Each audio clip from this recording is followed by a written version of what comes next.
What is the importance of graphics power? Whether you are looking to upgrade an existing desktop, build a new one from scratch, or choosing a laptop that fits your needs and the budget as well, the graphics solution you choose could have a significant impact on your overall experience. PC makers often de-emphasize graphics cards in favor of promoting CPU, RAM, or storage options. While all of these components are important, having the right GPU matters as well. And today's video will help you pick the best option for a desktop or a laptop. Welcome back to QatNip, and come on, let's learn together.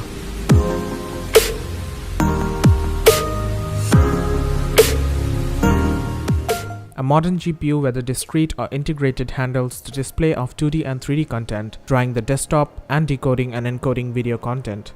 And now we are going to tell you what you need to know to upgrade an existing system and how to evaluate whether or not a particular card is good to buy. We'll also touch on some upcoming trends on how they could impact which card you choose. Starting with the basics, all of the graphics GPUs on the market are designed by one of the two existing companies, AMD, that stands for Advanced Micro Devices, or Nvidia. Their GPU designs are sold by a wide range of resellers, some of whom also release their own custom products with different cooler designs, water cooling options, or features like LED lighting. For over a year, Nvidia has had the upper end of the performance market completely to itself. But now that AMD's Vega cards are on sale, you are no longer limited to Nvidia if you are spending $300 or more on a GPU. GPUs from these two companies are typically grouped into families of graphics processors, all of which share some common naming conventions. For the past 8 years, Nvidia has followed a common format. If two GPUs have the same model number, like the GeForce GTX 750 and the 750 Ti, the suffix Ti denotes the higher end part. Nvidia also has been known to use an X or XP to denote certain extremely high end parts. AMD's nomenclature is similar. Be advised, however, that these are rules of thumb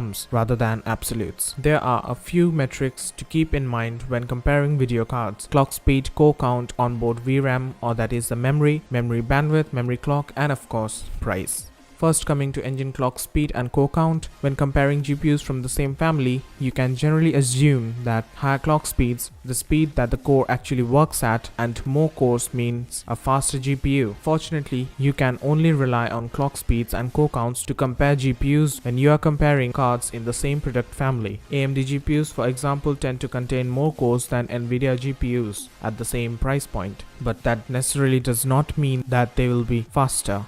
Next, coming to onboard VRAM, memory bandwidth, and memory clock. These features follow much the same trend as clock speed and core count. The more the merrier, but with one important difference. Manufacturers often add far more memory to a GPU than it can plausibly use and market it as a more powerful solution. As you scale down the overall capability of a GPU, you scale down the detail levels and resolution it can run while maintaining a playable frame rate. Moving from a 2GB card to a 4GB card is a great idea if you know your GPU is running out of RAM, but it won't do anything if your GPU is too weak to run a game at your chosen detail level. If you're looking to spend $150 or more, 4GB really shouldn't be negotiable. Both AMD and Nvidia now outfit their $200 plus GPUs with more RAM than this. AMD has stepped up to 8GB while Nvidia is using 6GB, which is still great. Either way, sub 4GB cards should only be used for secondary systems, low resolutions, or simple games that don't need much in the way of hardware resources. Memory bandwidth refers